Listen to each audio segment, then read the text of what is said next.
there's something called Wiener Schnitzel. In English, we love to call it Wiener Schnitzel.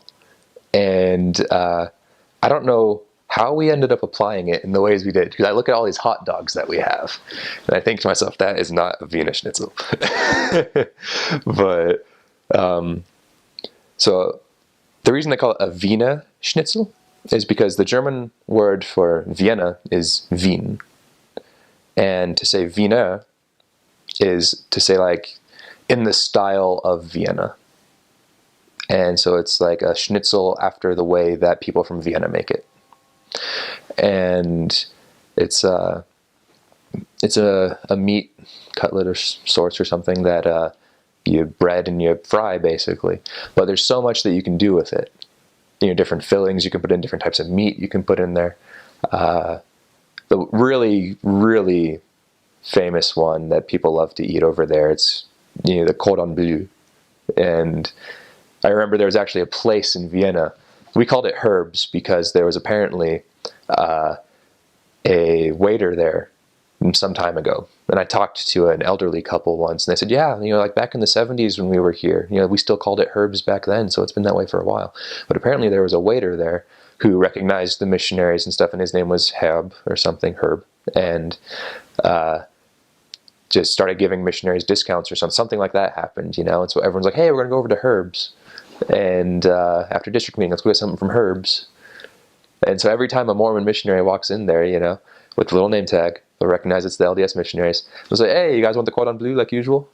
You know, and they'll just recognize it. That's usually what the missionaries come and get, because that's what we always talk about. You've got to say the chocolate. Oh my gosh, the chocolate is incredible.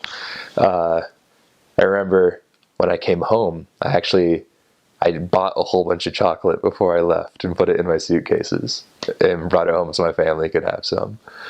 And so that just goes without saying. The chocolate is fantastic. But I had to say it. What else? I remember there was one time, the first thing I saw that I wasn't sure what it was something called Mohnnudeln. And to this day, I still don't remember exactly what it was, just because I never really ate it that often. But it wasn't bad. It was just these noodles with mohn, which is some sort of like a seed paste, you know, and it was good. I just remember seeing it though, and my initial thought was, what is that? You know, not in like a disrespectful way, but really just that. I've never eaten anything like that before. And I tried it and it was good and I ate it, finished my plate, you know, but that was interesting. That was also in Sankt Pölten, my first area by Vienna. Yeah, they love their potato salads. You know, it's farmers' food. You know, it's hard. It's good stuff. You know, it's, again, going back to the culture and the history, like how beer is a big deal.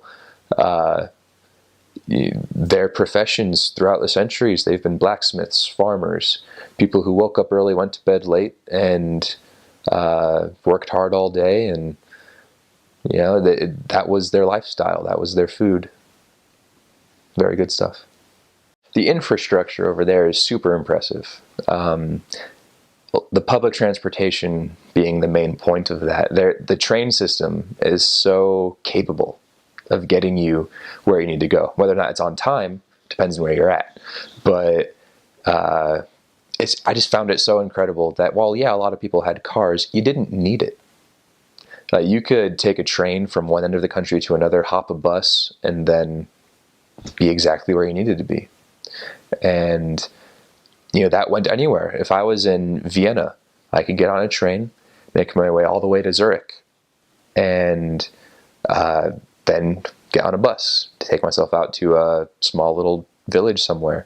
And then from there, you know, it's just like you wouldn't really picture that in our American society.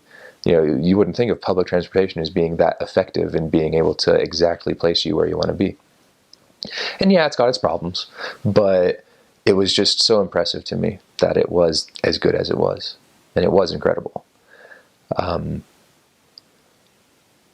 remember my first area, I was on a bike, and it was really cool to bike around, get to know the area.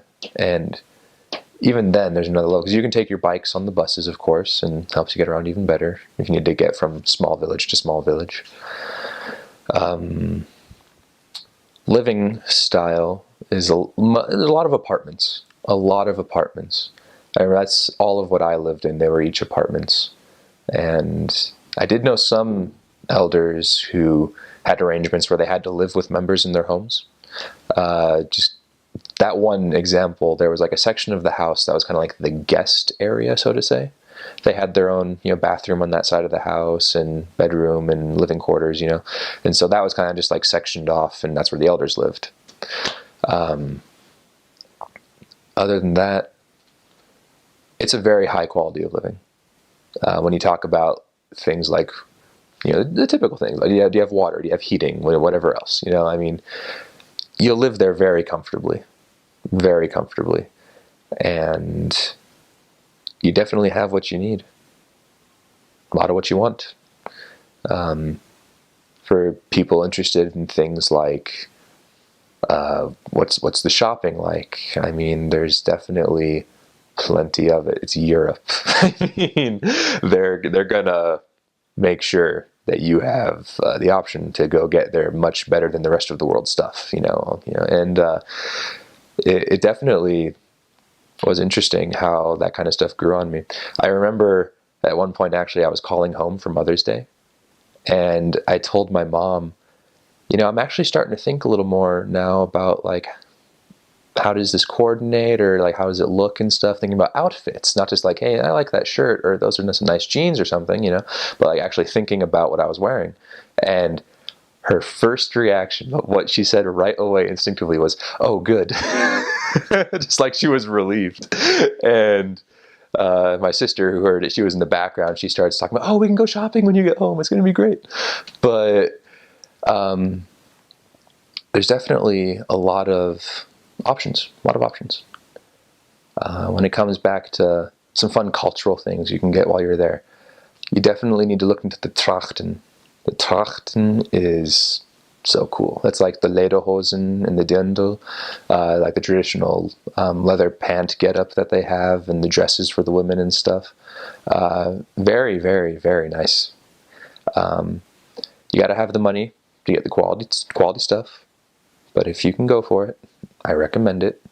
Don't have any myself, but I definitely think if I ever or whenever I go back, whether that be to visit or academic or work or whatever else, I'm definitely going to look into picking some of that up.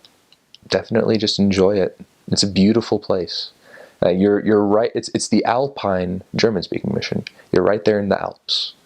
That entire mountain range, it's our mission boundaries. It's like we encompass that.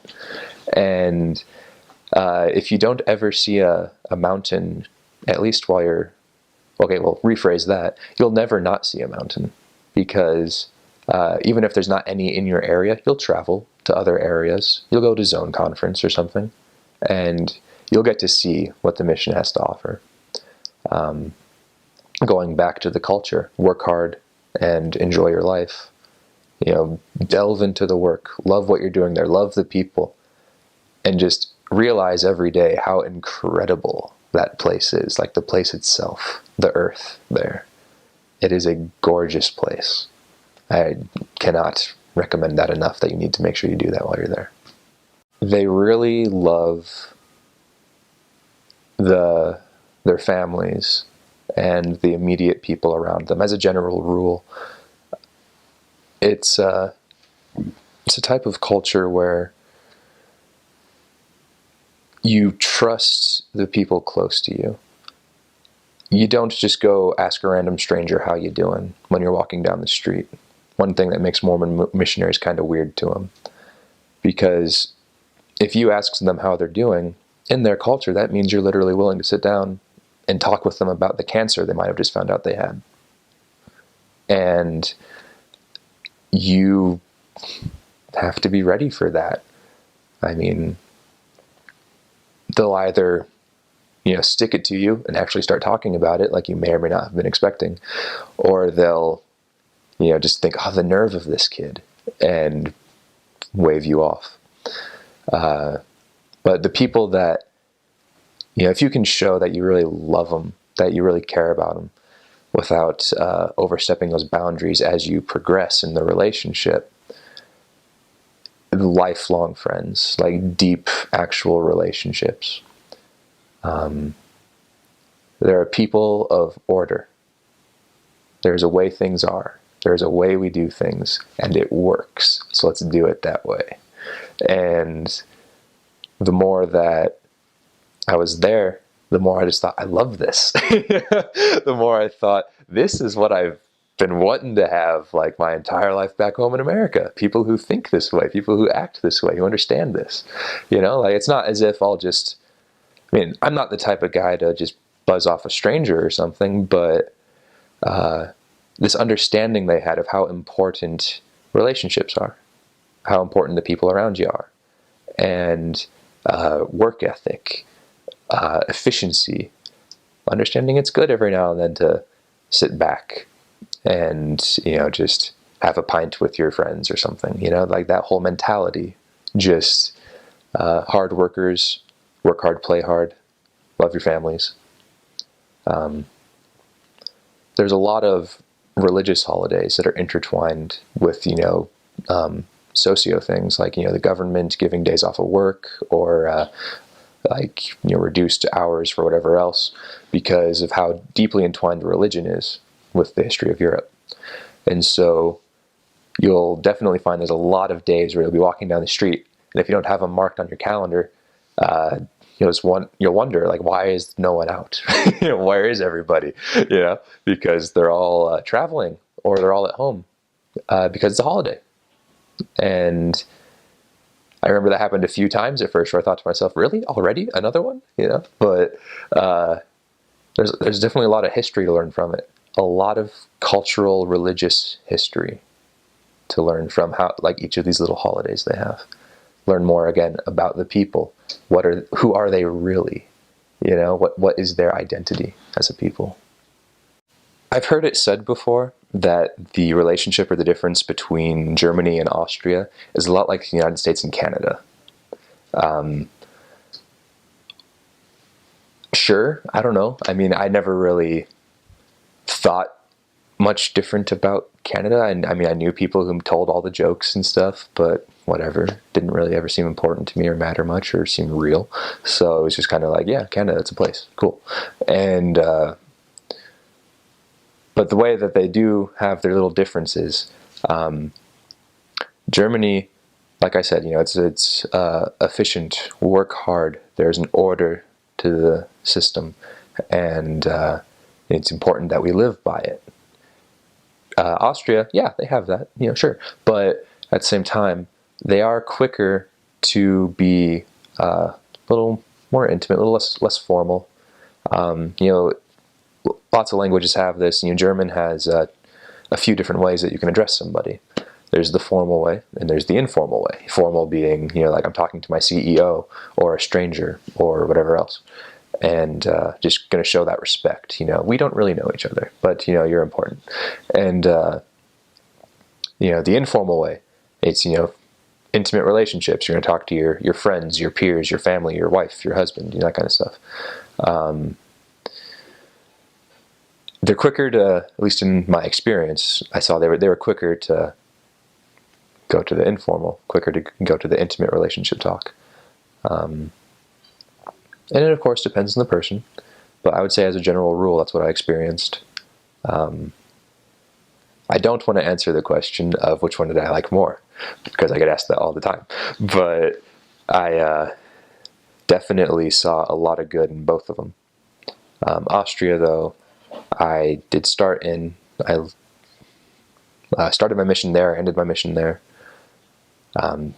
There was something about Austria that I connected with, and I would definitely love to make sure they get their time to shine, because I think it's a very special place. The history there, the architecture there, the cultural and religious history, it is so incredible. The land is gorgeous. There's a lot about the people. I would say aside from, that language difference of, we're going to be a little friendlier, in other aspects of life, it does show itself. They are a little more laid back, a little more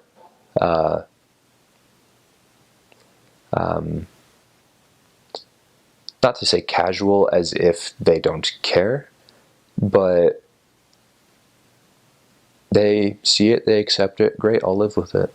We'll work with it. They don't stress as much over those types of things as maybe a general rule. There was some joke that one of my roommates ran across recently, where there's some meeting of world leaders or something, and someone pipes up and says, "Yeah, the situation in our country is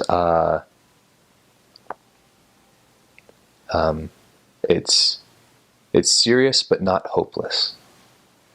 And then a guy from Austria stands up and says, "Oh, that's funny, because in our country it's hopeless but not serious." That's kind of maybe a stereotype, but I definitely loved it. It was a good place. The language, it's different. The culture, it's different than Germany. It is its own unique place. It's got its own identity. Don't let any other people tell you otherwise. Can I recommend it anymore? No. I mean, it's just fantastic.